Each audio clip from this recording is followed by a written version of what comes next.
He has spent a decade in combat as an Indian Army officer battling terrorists. He then set up a company in India which operates in over 70 cities. He's also the founding director of Influence Solutions.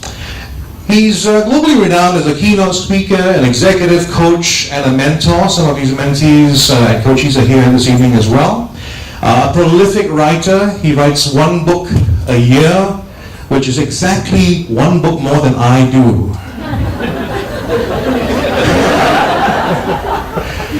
He's going to tell you about his 16th book, Make Success a Habit. Would you please welcome the man that business world called the God of all things, and that the statesman named as the man with the Nostradamus touch, Mr. Mukul Deva. Thank you so much, Joe. You know, the problem with these high-pressure introductions, they create a lot of pressure. You know, you really have to up your game, right? You can't just rely on being a pretty face. So I'm going to try. So today what I'm going to do, I'm just going to talk about two things. One, why did I write this book? And two, why is this my favorite book? So let's begin with the second one. Why is this my favorite book? Okay, actually for an author, when you ask him why this is your favorite book, it's a very tough question. Because each of your books are like your children. No, actually they are better than your children because they earn money, right? Children just spend the damn thing. So why this is my favorite book is because this is the only book which forced me to look deep inside myself. It forced me to confront many things about myself. Okay, so guys, you agree, right, that all of us have a Jekyll and a Hyde inside. And the beautiful thing is that we hide this Hyde by spinning a story around it. And the stories are damn convincing. You know, they just keep you away from who you really are. So I was forced to confront a lot of things which were very unpleasant, but in the end left me, if not wiser, at least more aware of what is happening. And so the bigger question is, did this reflection and this introspection make me a better person? I doubt it. I'm still as screwed up as I was earlier, but now I'm more aware of it. So that is why I'm very happy I wrote this book.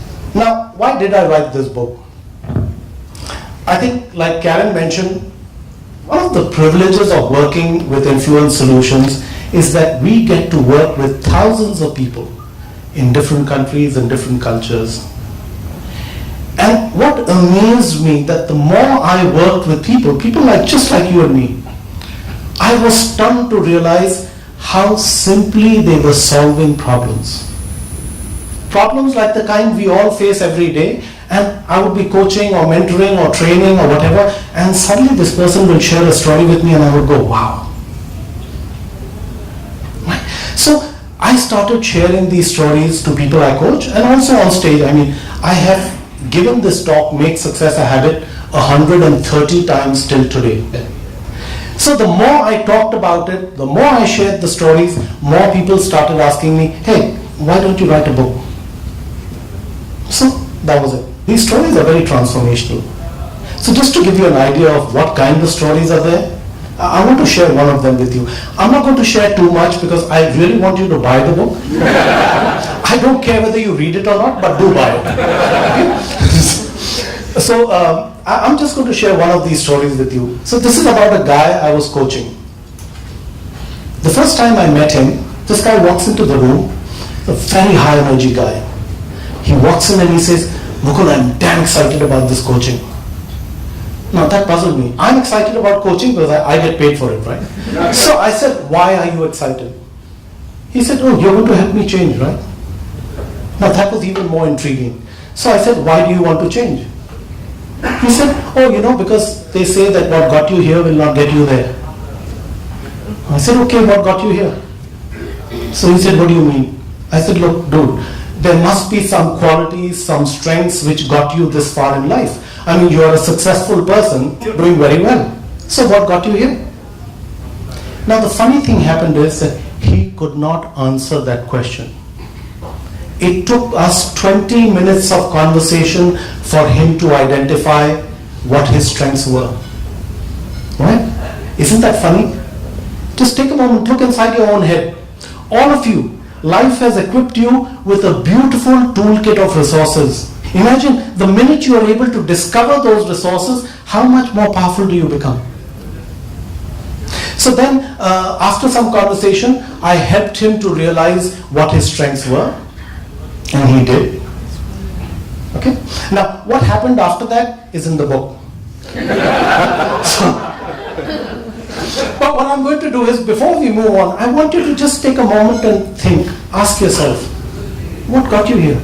All you guys are successful. You maintain balanced lives at home and at work. You have relationships with people, some of them healthy, I'm sure. And, and you are successful in whatever you do. Take a moment and think about it. What got you here? From that moment onwards, you will find the challenges you're currently facing will become smaller. Now, those of you who are very spiritual, do not do this reflection with wine. It doesn't work. So that's the kind of stories which are there. Most of the people who've read these stories or I've shared them in talks turn around and tell me that, oh, they were very easy to relate to, very easy to understand and to act on. So these are the two things I wanted to share with you. I'll be happy to take any questions anyone has. I'll start the ball rolling and ask about this, because I'm looking at the different kinds of books you've written: self-help, historical, coffee table book on women in cinema, military thrillers, action thrillers. You even have a book that's being turned into a movie. It's a lot of genres, and in a world where we're talking about like branding and doing one thing, you seem to be not. So how do you jump? I mean, first of all, genre to genre. Joe, I don't know whether they told you. Yeah. You're supposed to be nice and not ask hard questions. Well, it's boring. Okay. So let me give it a shot. Why do I write in so many genres? Okay, the way I see myself, I'm a profiler of the times we live in. I look around, I see things happening, and then I ask myself, that is interesting. It would be wonderful to make more people aware of it. And then I ask myself, what is the best way to communicate this story? So let me give you an example. I was in Delhi the other day, and this is some years back, 2007 I think, and there was a bomb blast and many people died and were wounded. Now I wanted to help people understand what is terrorism, what is it that the world is facing today, where does it come from, why does it happen? So I wrote a series of 4 books, they are called the Lashkar series, and then I asked myself, who would want to read a boring theoretical book on terrorism? So I said, you know what, let's make it a thriller. Thrillers are more fun, right? There's a good guy, there's a bad guy, there's a woman, there's sex, there's violence. So it was easy, right? So I decided that I'm going to make them into thrillers. And that's why I wrote that. Now, whenever something happens, so for example, my last non-fiction was called FCUK, Your Way to Success. And it's not what you think it is. It's a very nice acronym which shows you how to take 4 simple steps to succeed, to change the way you think. And when I say change the way you think, I mean go back to your original default thinking. When you were children, you were invincible. You stopped becoming invincible because you acquired critical analysis and started second guessing yourself. So that's why I write different genres. And the reason I do not believe in branding, because guys, all of us, we were not designed just to do one thing alone. All of us are multi-potentialites, and the sooner you realize it, the more fun life becomes. Floor is open. Yes. Hi, Mr. Mukul. My name is Daniel. I'm very keen to hear that you were in the military service. How has it shaped your outlook on life and your thinking? Thank you. I mean, most of you guys who are Singaporeans and you're doing NS, you will realize that the army teaches you 3 things. And these 3 things make you literally bulletproof. Focus. Just knowing that that is what I need to do. Flexibility. Knowing that there is no hard and fast path to get there. And the 3rd thing I learned from the army was discipline. A lot of people ask me, how come you manage to write a book every year? Because I'm very disciplined. So I have clear time allocated for writing, drinking, running, swimming. It's all there. There's a proper roadmap. Some of you may pick it up. Here's time for drinking. Yeah, I only heard that. As Hemingway did, I'm sure, as well. I'll ask you a question based on something you were talking about before, because you mentioned something about how you read something at quite an early age that influenced, I think, your entire life. Can you talk about that a little bit? Sure. So actually, when we were chatting a little earlier, I mentioned to him a very fascinating book I had read when I was about 14. So this book had 3 characters. There was a dancing girl, there was a yogi. A yogi is a person who abstains, not a person who does yoga. He also does that, but he abstains. Okay? And then there was a bhogi. The bhogi is the exact opposite of a yogi, one who indulges. So this was fascinating because the book begins by the bhogi asking the yogi, what is sin? And the answer to that question is the book. It's the story of these 3 people. And what I took away from it has helped me in every walk of life, as a coach, as a writer, as a mentor, as a facilitator.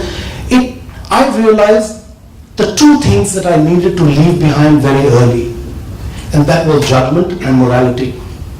Both are very limiting. I cannot judge James from my morality.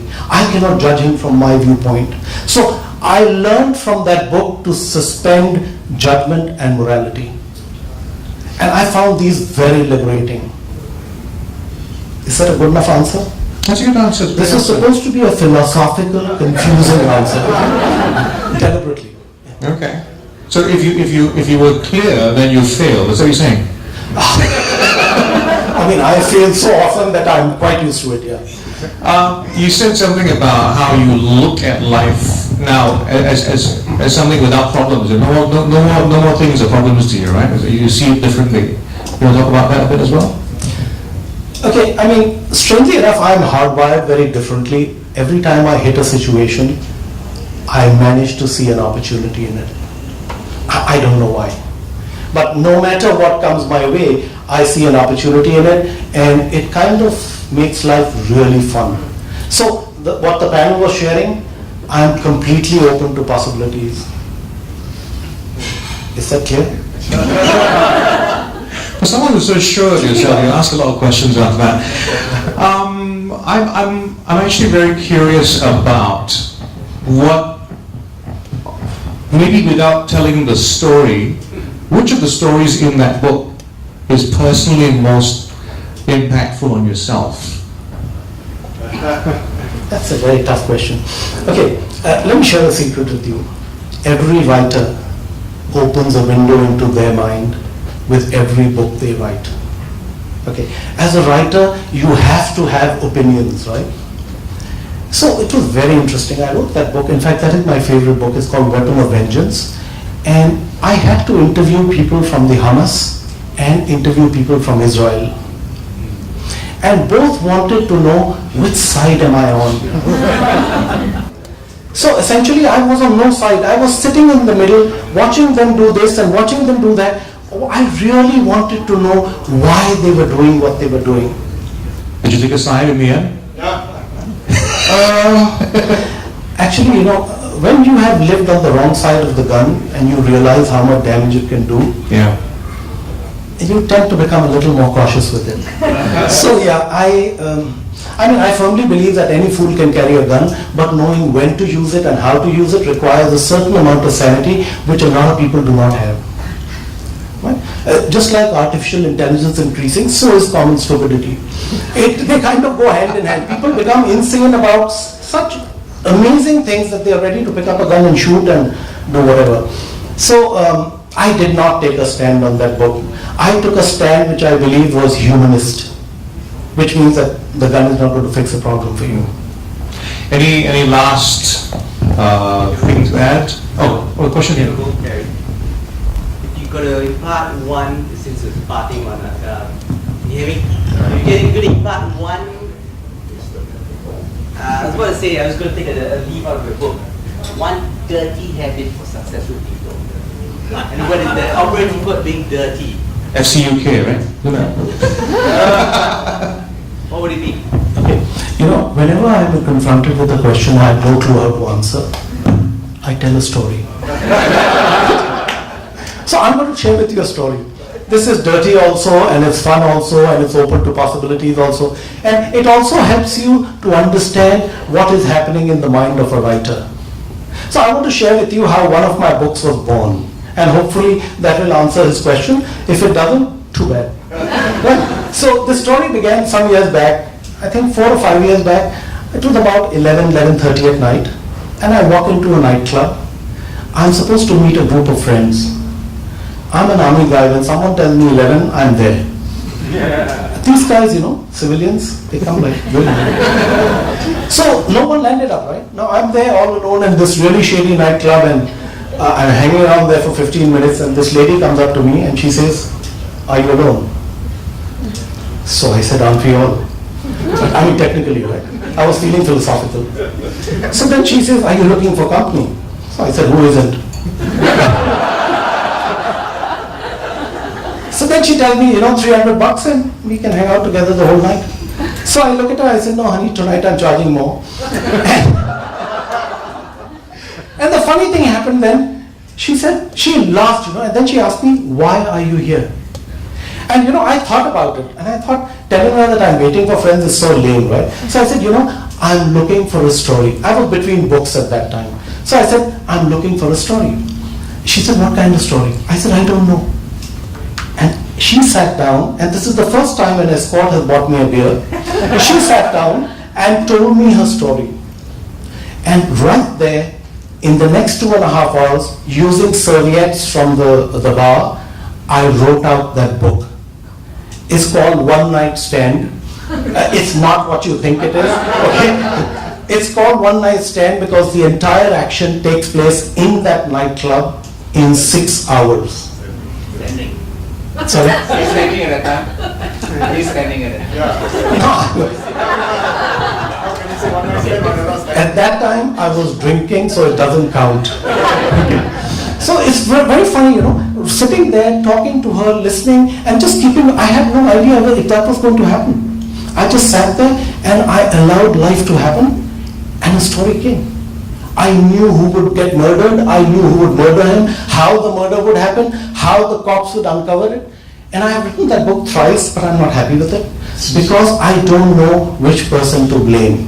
I'm kind of split between 3 different people, so I keep writing it again and again and again, and one day it will get completed. So does that, Terry, answer your question? One night stand. Yeah. I think the most interesting thing about that story is that it ends with her paying him money. He's such a good coach. Well, thank you very much for the transformational sharing. We look forward to read your book.